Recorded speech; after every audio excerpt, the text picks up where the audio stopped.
Hello everyone, welcome to the new Niche Ball video. But today we're going to be talking about the upcoming game between Tottenham and Brighton.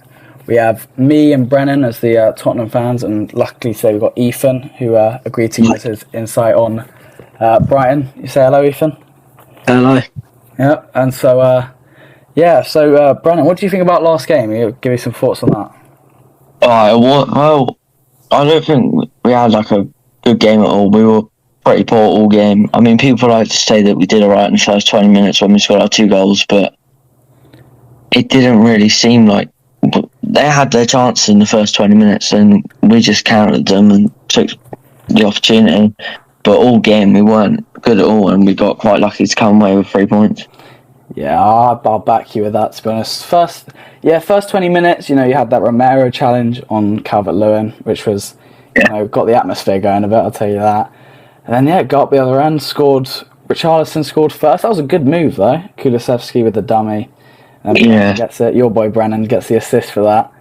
Yep. So on the rebound, which was good. And then the pressure, we just dropped back a bit. And, coming into the second half, there's like a lot of pressure on us. And then, that disallowed goal for the foul, I think was a foul. I saw people on Twitter saying they didn't think it was. I don't know. What do you think, Brennan? Do you think it's foul? What? Which one, sorry?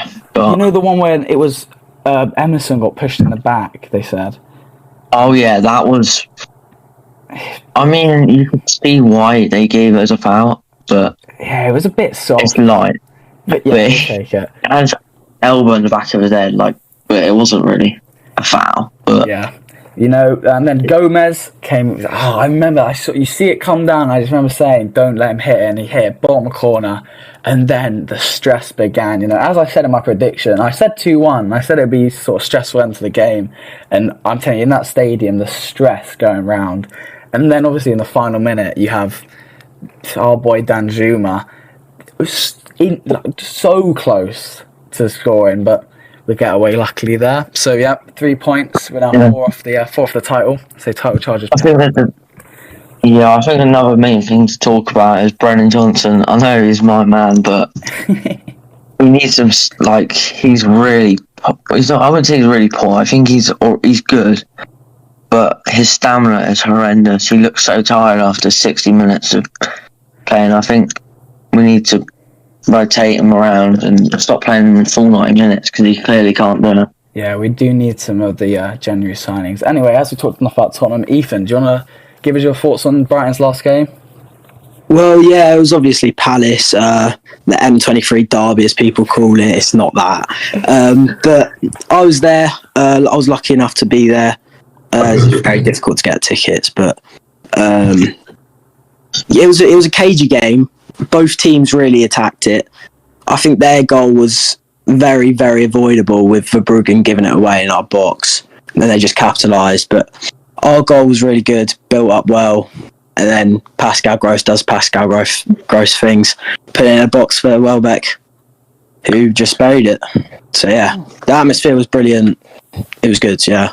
Yeah, sounds good. So, if we're talking about form-wise for Tottenham, 3 in a row now, finally, after that poor run of results. Seeing this seems like we're sort of back in the sort of top end of the table talks, for top 4. And then Brighton, Ethan, talk to me. What's happened with Brighton recently? Oh, mate, we've been poor, beyond poor in the Premier League. Obviously, we've got Europe coming in from the side, but poor all round really in the league. 2 wins out of 12 is not something you want to see. Yeah. But I still think we can push up the table. We're still up there. I think there's plenty of time for us to adapt and grab some more points. But it's been poor so far, and I can't deny that. De Zerbi's got to sort it out, but we've got a whole January transfer window to bring players in. Yeah, because I remember seeing, a lot of people at the start of the season, it was sort of Brighton was sort of going to be that outside team, and it's sort of Villa sort of taking that space there. So yeah, that is very unfortunate. Brennan, you got any thoughts on Tottenham's 3 in a row? You reckon we can put maybe 5 wins in a row together? What are you thinking on this?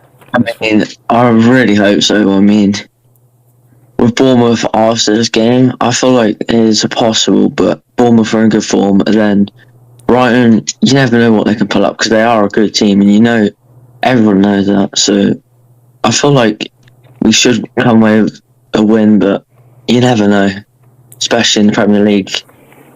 Yeah, and for players as well, I'd say, if we're talking about form, Richarlison with another goal, that's 4 in 3. It's actually picking up for once for Tottenham.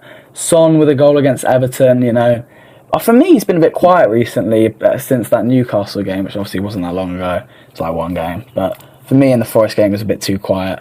And yeah, so also, Ethan, who do you think for Palace? For the Palace game, if we're talking about players who played well, especially, who do you think stood out? Well, I think Jack Hinchelwood, our young talent, had a really good game. And obviously Danny Welbeck came on and scored the goal. But Buonanotte was really quality. We've got a few good young players, but Buonanotte came on and changed the game, I think. And I think he's one for the future as well. If you haven't heard, Carlos Tevez called him the next Messi, so there's a big label. But yeah, he was quality when he came on. So if I was a Spurs fan, I'd look at him for an outside shout of being a good player. Fair enough. Anyway, so as we've got to look forward to this game. Brennan, what do you think is sort of going to be? Do you think it's going to be a tight game? Do you think it's going to be sort of a Tottenham dominated, Brighton dominated? What do you think is going to happen in this game? Well, I feel like Brighton, they're a good side, so I feel like we should dominate, but the way we play, obviously we dominate games and that, but I feel like Brighton have a good midfield. I mean, sometimes they're not as good as you think. Obviously, we have a good midfield. But I feel like where the goal should come from on the game will be more from mistakes from Brighton's defence, which they've been quite prone to this season. Like the goal the other day against Palace, I feel like the way we play, where we pressure and play high press, I feel like we can win the ball back in the attacking third and counter on that. Yeah, fair enough. Yeah, I feel like I feel you got a point there because I feel like the midfield will be sort of very important battle in this. Sarr, who I think in the Everton game he just embodied everything about this team. With the sort of the way that the energy he brings compared to someone like recently Basuma, sort of been a bit lethargic. Been losing the ball a bit too much compared to Sarr, who's just all energy, running around, always picking up the ball, moving it along quickly. So I do feel like going up against someone like Gross, who sort of doesn't get talked about as much as he probably should have. I think Ethan will probably agree with me there. But, yeah, I think the midfield will be sort of the main battle here. Ethan, what do you think is going to be sort of the key point of this game? Well, I think it's mainly about us really just not messing about at the back, because that's where all the goals have come from. We've pretty much conceded. But you were talking about Pascal Gross. He is absolute quality. He can play everywhere on the pitch, left back, right back, midfield. I think I've seen him up front at some point. But I think the key idea for De Zerbi is just to not mess about with it at the back as much, because I think that's where we've really lacked, because we ain't kept a clean sheet this year in the Premier League, which is absolutely shocking. So I think we just got to stop messing about, you know what I mean? Yep, and then from there, I guess we'll move on to the squad update for Tottenham. I can't tell. Well, obviously the injuries are still there for players like Solomon, Maddison, Van der Ven, and obviously Sessegnon, who we haven't seen in ages. But Adoji's back from suspension, who will be even though Emerson had a good game against Everton, Adoji will come back in, and he's probably, in my opinion, one of the best left backs in the league. So he'll be a very big, important player for us there. Basuma is still out. Højbjerg or Skip, Brennan? Who are you leaning towards? I'm gonna go with a controversial pick here. I wouldn't start either of them. Is it? I'd start the Celso and Sarr and play risky. Is fair enough. What, on Kulusevski midfield and that sort of? Yeah, Kulusevski's a cam. He's been very good recently, but I feel like maybe we probably should start one and Skip or Højbjerg, but. Sarr's good and energetic, and Celso, he's a good player, but come back from injury, not many minutes. Maybe we probably will end up starting Højbjerg. Yeah, to be fair, that's a good point. So, continue with the squad update. We've got to go for Brighton. Ethan, can you tell us anything about the squad for Brighton going into this game? Any injuries, any suspensions, anyone coming back? Well, if we're talking about specific injuries and things, then we're going to be here a while for Brighton, genuinely. We haven't got a statement left back. It's either going to be Milner, Igor, or Hinchelwood. And Cisso's still out, which is a shame because he really cracked on at the end of last season. Matoma came out of the Palace game in a boot, so that's not helpful either. But yeah, we've got a lot of injuries, but I think that's where the January transfer window is really going to come in handy. So yeah.